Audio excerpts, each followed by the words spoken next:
イキングです。本日も動画を見ていただきありがとうございます。今回 M1MacBook にね、最適なマウス、ロジクールの MX Master 3をご紹介したいと思います。4Mac ですね。Mac 用のマウスになります。結構ね、その MacBook とかの周辺機器、なんかどういったのがね、買った方がいいんですかみたいな。結構ね、聞かれたりするので、ちょっとね、MacBook 周りの、便利なガジェットというか、これいいんじゃないかなって思うものをですね、ちょっとこれからいくつかね、また今回に限らずですね、紹介していきたいと思います。今回ね、マウスなんですけども、MacBook のね、トラックパッドってあるじゃないですか。これもね、非常にね、便利で、使いやすいんですけども、やっぱりね、ちゃんと使ってみたんですけど、やっぱマウスあった方がね、絶対いいわ。いいですね。非常にやっぱ効率とか上がるので、ちょっとぜひね、参考にしていただければと思います。なんで今回そのマウスの外観とかね、デザインとかはもちろんね、機能とかその細かいところまでね、かゆいところまでね、手を届くような動画になってますので、ぜひね、最後まで見ていただければと思います。こちらのチャンネルで Apple 製品のリーク情報だったりですね、賢い買い方ですね、あとガジェットの、今回みたいなレビュー動画、っていうのも、定期的にアップしてますので、僕も含めてですね、皆さんと一緒にその IT リテラシーが上がるようなね、動画、定期的にアップしてますので、ぜひチャンネル登録していただいてですね、最新情報を受け取っていただければと思います。はい。で、またさらにその右側のね、そのベルみたいな、通知ベルもね、押していただくと最新情報がすぐ届きやすくなりますので、ぜひ押してみてください。まずね、ちょっと箱からね、もう開封はしてあるんですけども、開封レビューみたいな形でちょっとやっていきたいと思うんですが、シンプルな箱にですね、黒いね、結構かっこいい箱なんですけども、これに一応、もちろんね、そのマウス本体と、USB-C to A ケーブルですね。こちらが、付属しておりますと。はい。USB-C ケーブルで、充電できるっていうのはいいかなと。充電式のね、バッテリーになってまして、1分間のね、急速充電で、一応3時間ね、利用可能だったりするので、充電なくなっちゃったよ、みたいな時もですね、1分間、すればすぐ使えるので、これとか結構便利かなと思いますね。また、USB レシーバーっていうのも、付属しておりますと。はい。一応付属してるんですが、Bluetooth 接続ね、可能なので、特にね、その Mac とかで、使うことはあんまりないのかなと思いますね。はい。できればね、これ USB-C 接続とかにね、してくれればね、使えたりするんでね、嬉しいですかね。続いてその外観の方をね、見ていきたいと思うんですけども、MX Master 3の本体の方ですね。カラーは、2色展開で黒い、グラファイトとミッドグレーのね、2つですね。今回、僕が紹介するのは、購入したのはこのミッドグレーの方ですね。構造的にはその手のひらのね、形状に合わせて、人間工学でね、基づいて作られてますので、すごい手のひらのフィット感みたいなね、これ非常にいいなと思います。で一応クリックするね、このボタンっていうのは、プラスチック素材になってて、手のひらがこう当たる部分っていうのは、どっちかというと、ちょっと柔らかめのゴムっぽいっていうか、シリコンのようなね、素材で作られてますね。手触りが適度にちょっと優しいのはね、いいかなっていうところ。はい。で、側面にちょっと凹凸があるんですけども、よく見ると、これがね、ちょっと親指に適度に引っかかって、引っかかるので、結構ね、快適にフィットしてくれるっていうのは、結構地味にね、いいなと思いました。はい。ちょっとよく考えられてるなってところで、なんか親指が安らげるね、オアシス的な感じになってますね。はい。で、ちょっと裏側なんですけども、まず先端の方に USB-C のこの充電端子がついてますと。ここがやっぱね、古いタイプとかだと結構マイクロ USB とか使われたりするので、ここはやっぱ嬉しいポイントかなと。選ぶポイントの一つでもあるかなと。はい。で、一番上が、電源、オンオフスイッチっていうのが、あるんですけども、基本的にはずっとオンでね、大丈夫なのかなっていうところですね。で、この真ん中の方が、これセンサーになってるんですけど、はい。一応ロジクールのそのダークフィールドトラッキングっていうね、一応結構最上級ぐらいのね、トラッキングできる技術らしくてですね、ロジクールさんの技術らしいんですが、一応4ミリ以上のそのガラス面とか、含めたですね、ほとんどの表面でそのマウスが使えるような、技術ですね。結構透明のガラスとかだと反応しなかったりするものとかあったりするんで、で一番この下のボタンが、接続するデバイスを、簡単に切り替えられる、ボタンになってますと。一応3つまでね、違うデバイスを登録できるんですけども、例えば1番を、デスクトップね、わかんないけど iMac とかにしておいて、2番は MacBook。で、3番は例えば iPad とかね。はい。Windows とかでも何でもいいと思うんですけども、そんな感じで、Bluetooth 接続っていうね、簡単にデバイス間で切り替えられるようなもの。これ意外と便利ですね、これ。はい。で、一応点滅してるみたいな状態がですね、Bluetooth のその接続待ちですね。ペアリング待ちの状態で、繋がれば点滅がなくなって、僕の場合1番ね、繋げてるので、今繋がってるよっていう状態になりますね。で、側面にはね、結構大きめのそのホイールボタンっていうのが、ついてまして、横移動に、実はね、あんまりないんですけど、横移動っていうのが使えるんですよね。はい。後でちょっと実際のね、編集の画面とかでお見せしようと思うんですが、例えばその動画編集とかでそのタイムラインのちょっとスクロールとかね、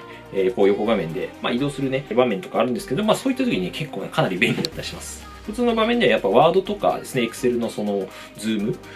書類のズームとかに使えたりね、アプリによってこう結構ね、変更できたりするので、はい。そこら辺の設定とかもね、ちょっと最後、後でやります。で、その、下にもね、実はこれボタンがあって、親指でね、なんか押しやすい位置にね、あるんで、これ地味になんか便利なんですけど、親指の左側ですね。この左側っていうのはジェスチャーボタンっていうものがあるんですね、これ。はい、これジェスチャーボタンというもので、ここにもちろんボタンも割り当てることもできますと。最初は、設定はこのミッションコントロールでね、こう、押すと、立ち上げてるね、アプリがこう全部見えるみたいなものになってるんですが、こいつを押しながら、例えばこう、マウスをですね、左右とか上下動かしたりすると、そのデスクトップ画面とかね、こうウィンドウの切り替えみたいなのも、できるので、なんでね、これ結構うまく使ったりできれば、トラックパッドをね、こうなんか使うイメージで、このマウスを使えれると。ちょっと直感的に使えるような感じですね。はい。で、親指のこの側面で押せるので、慣れればね、ちょっと最初ね、なんとなく慣れるまでちょっと押しづらい時もあるんですけども、もうちょっとなんかボタン柔らかくてもいいなと思ったりはしたんですが、はい。慣れれば結構便利ではありますね。あとメインのね、このスクロールするホイールなんですけども、これがマグスピード電磁気スクロールっていうものですね。スクロール、いわゆる回すと気持ちよくね、こう回り続けてくれるんですよ。はい。なんで1秒間に1000行のスクロールも、できるっていうぐらいでね、できるぐらい、高速ですね。はい。例えばなんですごい長いね、その Excel のシートとか、ワードとか、書類とかね、たまにあったりすると思うんですけども、こう上から下までこう一緒になんかもうリニアモーターみたいな、ひょーんいっちゃうみたいな感じで、そういったこともできると。はい。で、適度にね、なんかこの振動みたいなのがあって、あれにルーズ、アップルウォッチの側面についてる、デジタルクラウンっていうのね、あるんですけども、使ったことある人わかると思うんですが、デジタルクラウンを回してる時に来るハプティックフィードバックかな。なんか心地よい振動がね、手に来るんですけども、なんかそういう感じに近いっていうかね、なんか絶妙に気持ちいいですね、これが。はい。で、またスクロールする時の結構ね、音がね、これめちゃめちゃ静かなんですよ。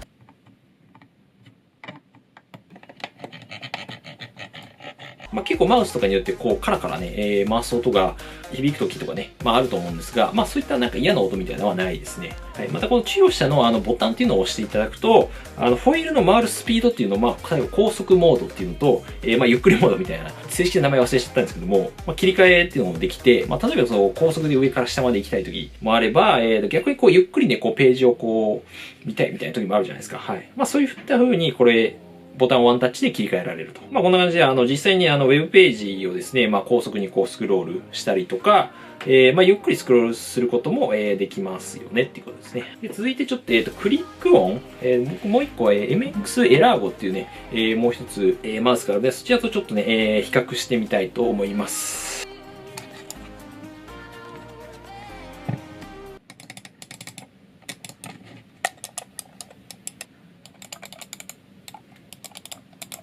クリック音はね、こういった形ですね。一応MX マスター3かな。ちょっとエラーゴの方がちょっとクリック音はね、大きいかなっていうところで、マスター3の方が、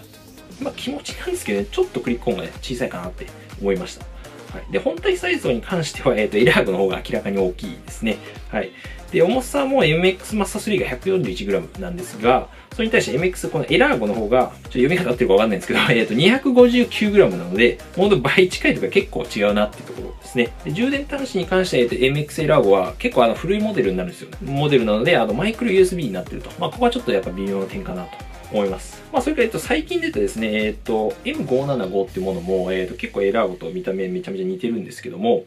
ほとんど一緒なモデルで、新しいものもあるので、そっちもちょっと、見ていただければと思いますね。トラックボール。マスター3とかそのマウス自体を動かさないといけないので、はい。そこら辺は結構違うかなっていうね、感じですね。で、一応僕がエラーゴが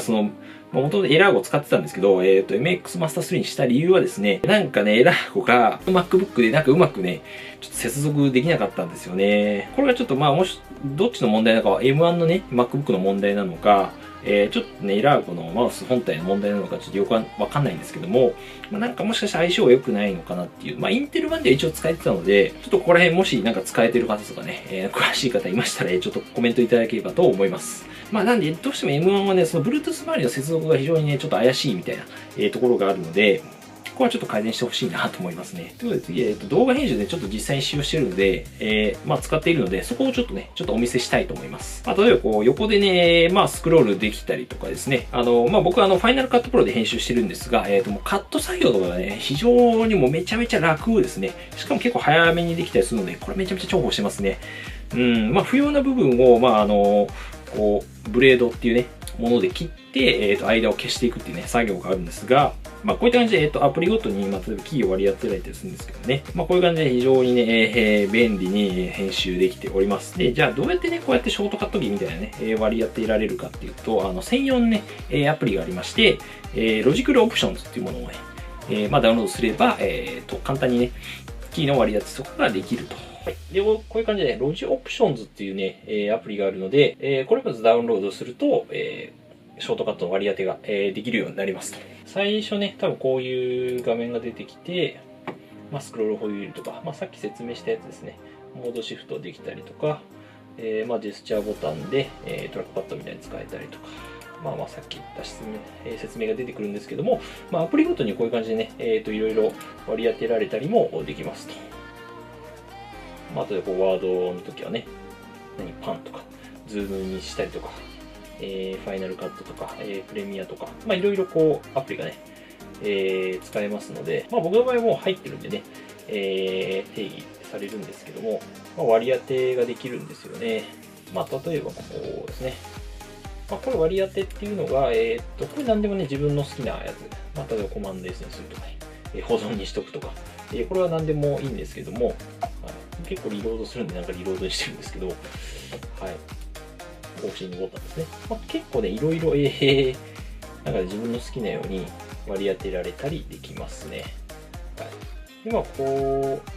だから1、2、3、4、5、6箇所ですね。6箇所割り当てられます。好きなとこに、自分の好きなように、こう、いろいろね、ボタンを入れてもらえればと思いますと。はい。で、さっきのファイナルカットプロとかに、ね、そのアプリごとに、じゃあどうするのかっていうところはですね、例えば、ファイナルカットプロの場合だと、僕はこう、何やってるかな。ここ再生停止、キーストロークの入れて、ここデリートにしてますね。ジェスチャーボタンもいいとして、タイムライン横スクロール、これはブレードツールですね。コマンド B、割り当て A とか。結構アプリによってはね、こう微妙に項目が、違ってきたりしますね。割と何でも入れれるね。で、僕は A にしてるんですけど、これなんで A になってるかっていうと、このファイナルカットプロ自体のね、まずこのコマンドを変えてるんですが、このコマンドのカスタマイズというところで、A に、確か高澤圭介さんがね、やってたんですけど、トリム開始っていうものにしてますね。おそらく普通は、カット例えばする場合、こう今、カットが入ったんですけど、ちょっと大きくしようか。で、再生して、ブレードして、もうそれ消すっていう作業が、一般的だと思うんですけども、トリム開始にすると、ありまして、で、トリム開始をね、割り当てたらね、ここを押すとこう、勝手に、一発で消えてくれる、消えてくれるというね、こういう割り当てにしておりますと。いろいろアプリによってね、入れられるので、はい。あと、ポイントスクロールとか、ポインターとかスクロールの速度とかね、スクロール方向を、ちょっと Mac っぽくするとか、ちょっと Windows っぽくするとか、そういうこともできるので、いろいろね、かなり、細かくできますんで、いろいろやってみてください。はい。で、ロジクールフローについてはちょっとこれ、またね、戻りますんで、はい、説明しますんで。で、最後ね、もう一個そのロジクールフローっていうものもありまして、これ一応同じ Wi-Fi につながっている状態であれば、別のそのパソコン間ですね、そのマウスをこうまたがって使えるという機能で、例えばその MacBook とWindows で行き来できたり、できると。あと、ファイルのそのコピーペーストとかもできたりするので、これね、地味に便利だなと思います。はい。僕は Windows 使わないんでね、あんまりこれ使うことないんですけども、もしそのね、Windows、Mac 併用している方とか非常に便利なんじゃないかと。便利ですね。ね。はい。まあ、やっぱ僕の場合だと本当動画編集がね、このマウスで非常に楽になりましたね。結構やっぱマウスで本当この手の位置だけで全部ほとんど、完結するので、なんだろうな、腕とか肩の疲れとか、なんかストレスみたいな結構減ったんですよ。トラックパッドでね、やってる時期も、あったんですけど、編集を。まあちょっとね、MX Master 3は、まあ割と結構ハイエンド高めのモデルなので、まあ今の、まあちょっと安いものでおすすめのトラックボールのさっき言った M575 とかね、M575S とかかな。もう結構おすすめだったりするので、まあこのイラーゴのね、攻撃新しいバージョンっていう感じなんで、このイラーゴ自体もかなりね、僕も気に入って使ってたので、ちょっと今、M1 で繋げないのが残念なんですけど、まあもし皆さんね、おすすめのマウスとかですね、まあ質問とかありましたら、概要欄下のですね、まあコメント欄からね、気軽にコメントいただければと思います。Twitter もね、日々更新してますので、もしよろしければフォローお願いいたします。あと、まあ、クラブハウスもね、ちょっと緩く始めておりますんで、はい。もしよかったらフォローしてください。はい。では、こちらの動画はですね、少しでも、ちょっと役に立ったなと思った方はですね、ぜひグッドボタンだったりですね、チャンネル登録、あと、ベルもね、通知も押していただければと思います。はい。ということで、いつもありがとうございます。コメントもね、全部見させていただいております。はい。ということで、また次回の動画でお会いしましょう。良い一日お過ごしください。バイバイ。